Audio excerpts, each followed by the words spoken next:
श्याम श्याम राधे राधे राधे श्याम राधे श्याम श्याम श्याम राधे राधे राधे कृष्ण कृष्ण कृष्ण राधे राधे राधे श्याम राधे श्याम श्याम श्याम राधे राधे राधे कृष्ण कृष्ण कृष्ण राधे राधे राधे श्याम श्याम श्याम राधे राधे राधे कृष्ण कृष्ण कृष्ण राधे राधे राधे श्याम श्याम श्याम राधे राधे राधे कृष्ण कृष्ण कृष्ण राधे राधे राधे श्याम श्याम श्याम राधे जय जय श्री राम जय जय श्री राम जय जय श्री राम।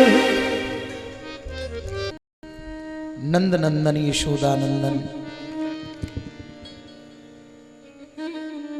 नंद लाला की कृपा से युगल स्वरूप की सन्निधि में परम मंगल में श्रीमद् भागवत महापुराण पावन स्थली ये श्री धाम वृंदावन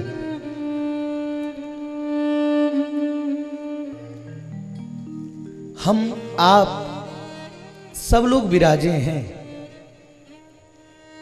ठीक है, पुराण की बात है कि भाई भाग्योदयेन बहुजन्म समर्जितेन,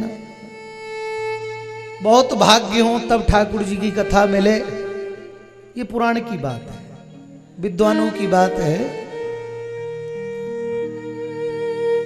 पर मैं कहूं भैया, कथा भले ही हमारे भाग्य से मिल सकती है, पर श्री धाम वृंदावन में कथा तो बिना किशोरी की कृपा के नहीं मिल सकती। ये उनकी कृपा है।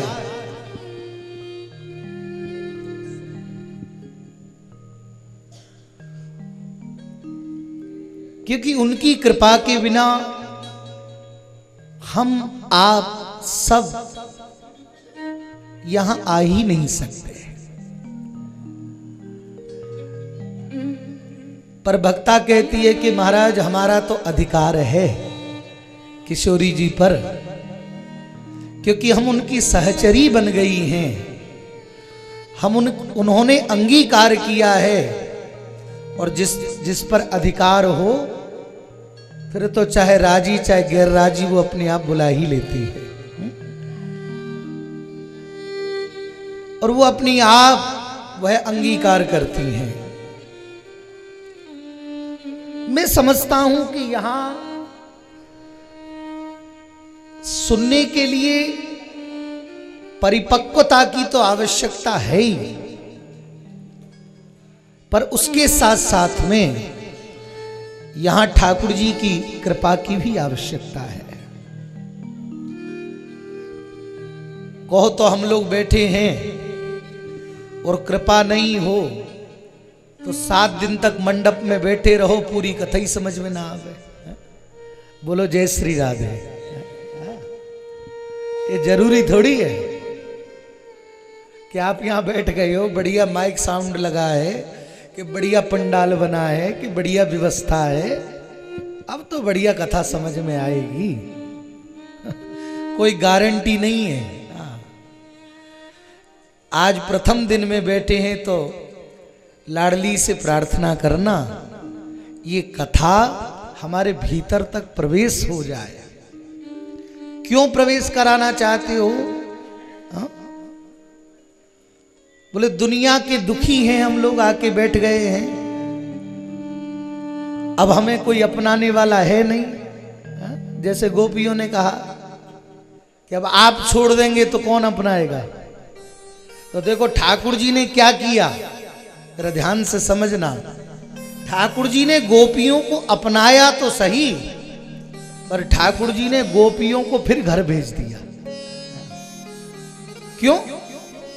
क्योंकि गोपियों ने प्रार्थना क्या की कि हम स्त्री, बेटा, बेटी, परिवार, भाई, बंधु सबको छोड़ के आए हैं आपकी शरण में। तो ठाकुर जी बोले मुझे धौंस दे रही हो? बोलो जय श्री राधे। ध्यान रखिएगा, धौंस से भी ठाकुर जी नहीं रीझने वाले। हाँ? बिहारी जी के सामने बोले अब इतनी दूर से आए हैं तो ठाकुर जी को ये मत दिखाना कि हम इतनी दूर से आए हैं। हाँ?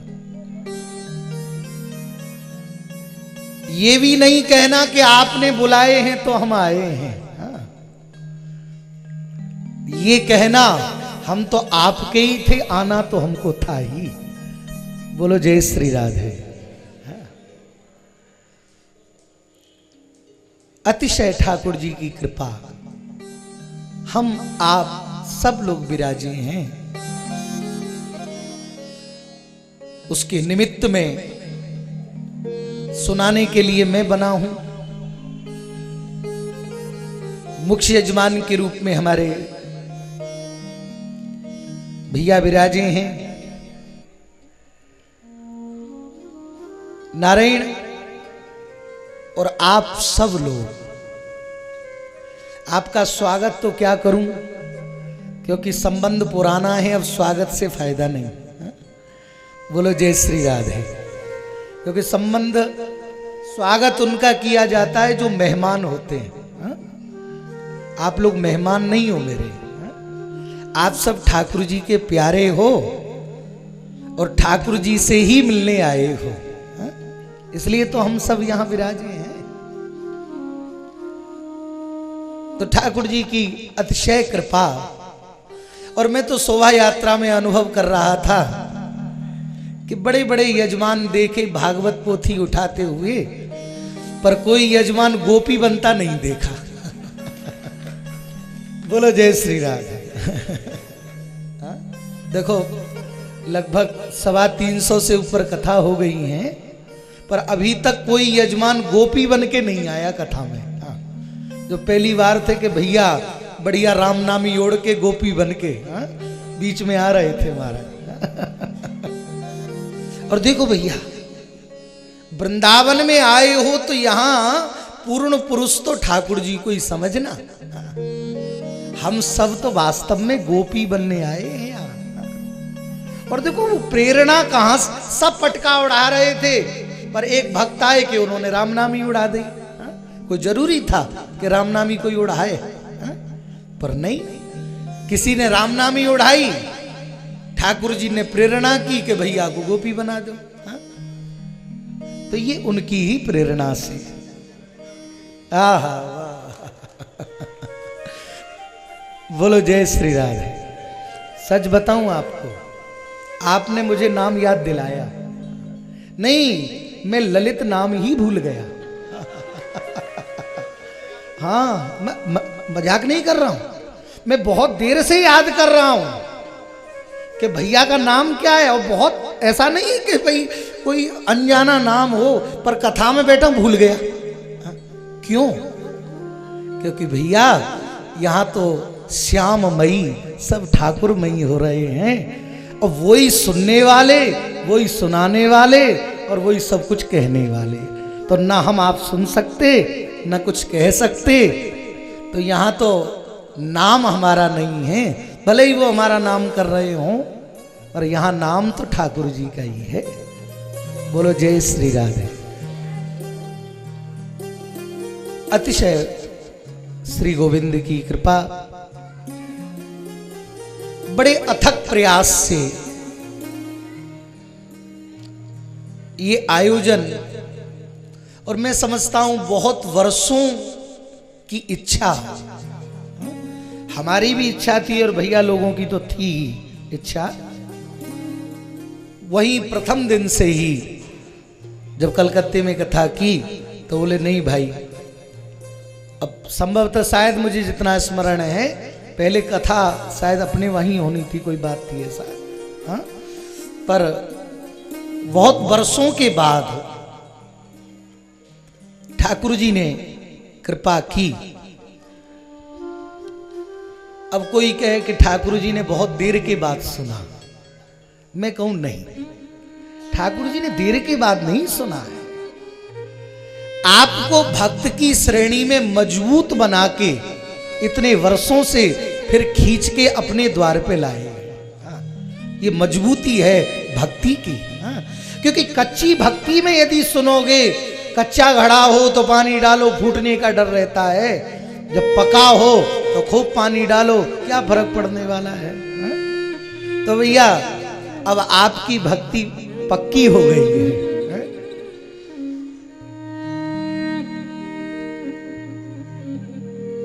नया वर्ष तो मैं नहीं कह सकता, क्योंकि हमारे हिंदू प्रथा में नया वर्ष तो नहीं माना जाता ऐसे, पर ये कह सकता हूं कथा जब सुनो तभी नया वर्ष है।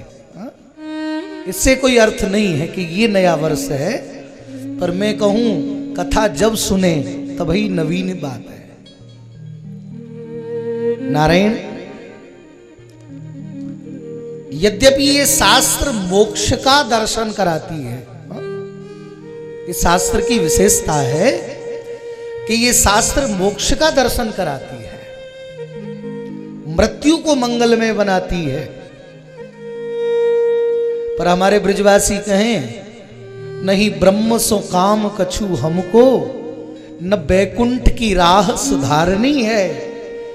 बोले हमको ब्रह्म से काम नहीं है जी, और न बैकुंठ की राह पर जाना है, तो बोले ब्रज की रज में है के रहूं, मोए कर्म की रेख मिटावनी है। तो नारायण, बस ब्रज की रज में मिलता रहूं, और ये जो कर्मों की रेख है ना, सच्ची बात तो ये है कि परीक्षित ने कथा अपने जीवन को मंगलमय या मृत्यु को मंगलमय बनाने के लिए नहीं सुना। कोई कहे कि परीक्षित को चिंता थी, मैं कहूं नहीं, परीक्षित को काहे की चिंता? अरे भाई,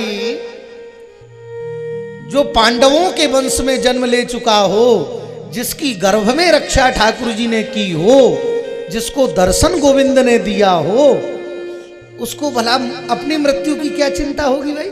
हा? परीक्षित को ये चिंता नहीं थी। हा? और अतिशयोक्ति नहीं होगी मैं कहूं कि चिंता तो परीक्षित को थी नहीं। सच्ची बात तो ये है, केवल परीक्षित कथा किस लिए सुनना चाहते थे कि जो कर्म की रेख बन चुकी थी, परीक्षित को बस उसी को मिटाना था। और भैया, इसलिए प्रमाण है भागवत जी के इस पद्म पुराण के महात्म्य में कि जब सुखदेव बाबा ने पूछा कि कथा सुनना चाहते हो कि अमृत पीना चाहते हो, तो परीक्षित ने एक ही प्रश्न किया, अंतर क्या है? तो बोले ये कथा रूपी अमृत जो कर्म किया हुआ है उसको मिटा देता है और गोविंद की प्राप्ति करा देता है। तो बस परीक्षित को तो यही चाहिए था। और आप सब यहां बैठे हो, इस श्रीधाम वृंदावन में विराजे हैं, तो यहां अपनी अपनी भावना लेकर के सब पधारे हैं। पर मैं तो आप सबसे कहूं, यहां आए हो तो ढूंढना कि हमारे ठाकुर कहां मिलेंगे। और मैं तो कहो तो ठाकुर जी की कृपा हो जाए, ढूंढने की जरूरत भी ना पड़े। बोलो जय श्री राधे। ढूंढने की जरूरत भी ना पड़े। और देखो, कम खाना मिल जाए तो चल जाना, कम आपस में चर्चा हो तो चल जाना, कोई बात नहीं। थोड़ी व्यवस्थाएं कम हो जाएं, तो कोई बात नहीं। थोड़ा गर्म से नहीं, ठंडे पानी से नहा लेना, कोई बात नहीं। 7 दिन तो कष्ट झेल लेना, पर ठाकुर जी से कहना ये कष्ट तो हम सब झेल सकते हैं, पर आप न मिलो ये कष्ट हम नहीं झेल सकते। तो ये प्रार्थना करना ठाकुर जी से जरूर। तो हम आप सब विराजे हैं। और देखिए, यहां हम आप लोग पिकनिक मनाने नहीं आए, न यहां सुविधाओं से सुसज्जित हम आनंद लेने आए हैं। वो तो आप लोगों के घर में बहुत है। आप लोग शायद बिना गाड़ियों के पैर भी बाहर नहीं रखते होंगे, वो बहुत है व्यवस्थाएं, पर यहां तो जितना बोलो उतना ठाकुर जी का नाम, जितना खाओ उतना उनका कहना, और जितना चलो उतना उनका भजन और भगवान के धाम की यात्रा। ये तीर्थ नहीं है। यद्यपि भागवत जी मोक्ष कारक है, परंतु हमें तीर्थ में नहीं बैठे हैं। हमें ना मोक्ष चाहिए, हमें तो बस प्रिया प्रीतम ही चाहिए। हाँ, प्यासे तो हम हैं भाई, हाँ? प्यासे तो हैं, और उनकी प्यास बुझाने का सबसे बढ़िया ग्रंथ है ये श्रीमद् भागवत। श्री शब्द से उच्चारण किया है। श्री शब्द लक्ष्मी वाचक भी है, और श्री शब्द श्री किशोरी जी के लिए भी कहा गया। तो श्री शब्द भी तो वृंदावन में तो बिना श्री किशोरी जी के संभव नहीं है कि हम लोग बैठ सके। और वृंदावन में श्री राधा रानी युगल स्वरूप के रूप में नहीं बैठी हैं। वृंदावन में किशोरी जी गुरु के रूप में बैठी हुई है। वृंदावन में दर्शन करें, चाहे आप बिहारी जी चले जाएं, चाहे आप राधा वल्लभ जी चले जाएं, या अन्य प्राचीन मंदिर चले जाएं, तो वृंदावन में किशोरी जी गुरु के रूप में प्रतिष्ठित है। देखिए, बिना अधिकारी के भी कथा सुनना थोड़ा गड़बड़ है। तो यहां हम बैठे हैं। अब आप कहोगे गुरु रूप में कहां? तो राधा वल्लभ जी के बगल में, जिन्होंने सवेरे दर्शन किया हो, बगल में गद्दी बनी है। किशोरी जी का मुख नहीं है, केवल गद्दी का ही श्रृंगार करते हैं। तो अर्थ क्या है? वृंदावन में किशोरी जी गुरु के रूप में बैठी है, तो उन्हें अपने हृदय में गुरु के रूप में प्रतिष्ठित करके, अधिकारी बन करके, तब ठाकुर की कथा का रसपान करें। ये तो प्यासे लोगों का ग्रंथ है भैया। और प्रथम 2 प्रकार के महात्म पुराणांतर मिलते हैं। एक पद्म पुराणांतर्गत महात्म है, और दूसरा स्कंद पुराणांतर्गत महात्म है। पुराण से पहले, कथा से पहले महात्म की चर्चा की गई है। साप्ताहिक क्रम में ये पद्म पुराणांतर्गत महात्म कहा गया है, जिसमें 6 अध्याय हैं। स्कंद पुराण का महात्म 4 अध्याय का है, जो पाक्षिक कथाओं में कहा जाता है। तो प्रथम में प्रणाम कर रहे हैं। आइए हम भी, आप भी अपने अपने इष्टों को हृदय में बिठाकर, अच्छा 6 ही अध्यायों में क्यों कर रहे हैं? 6 अध्यायों में महात्म क्यों कहा? हमारे भीतर भी काम, क्रोध, लोभ, मोह, मान, मत्सर ये बैठे हुए हैं। क्या करें जी? ये 6 अध्याय सुन के वो मिट जाएंगे? बोले ना ना, ये मत सोचना कि 6 अध्याय सुनेंगे तो वो काम, क्रोध, लोभ वो मर जाएंगे। नहीं नहीं, बड़ा मुश्किल है इनका मारना। अरे हमारे सुखदेव जी महाराज तो स्वयं भागवत में कहते, कामस्तु वासुदेवांशो। कामदेव भगवान का ही अंश है। अब कोई वृंदावन में आपसे कहे कि काम छोड़ो, लोभ छोड़ो, मोह छोड़ो, तो नहीं, बहुत मुश्किल है। वैसे ही छोटी सी उम्र है, अब इनको काम, क्रोध, लोभ, मोह इनमें ही बिता दो। छोड़ने की जरूरत नहीं है, तो बोले मोड़ने की जरूरत है, इनका रास्ता मोड़ दो।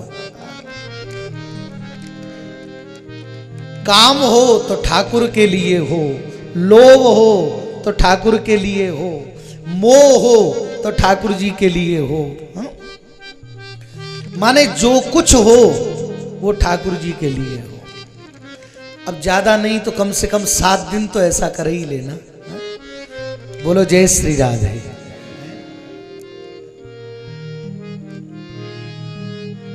कोई वृंदावन में घूमते घूमते कोई गाली भी दे दे तो प्रसन्न हो जाना, आहा ठाकुर जी ने बढ़िया प्रसाद दिया है महाराज, है? क्या बढ़िया प्रसाद मिला है, है? कोई यदि कमी भी हो जाए तो भी आहा शायद गलती हमारी थी इसलिए कमी हो गई।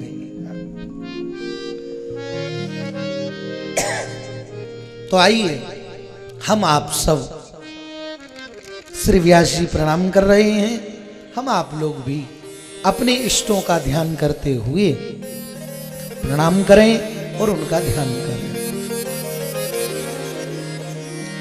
सच्चिदानंद रूपाय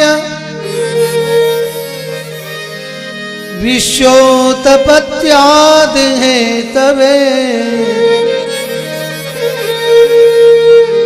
तापत्रय विनाशाय श्री कृष्णाय वयं नमः। श्री कृष्णाय वयं नमः। प्रारंभ ही कर रहे हैं सच्चिदानंद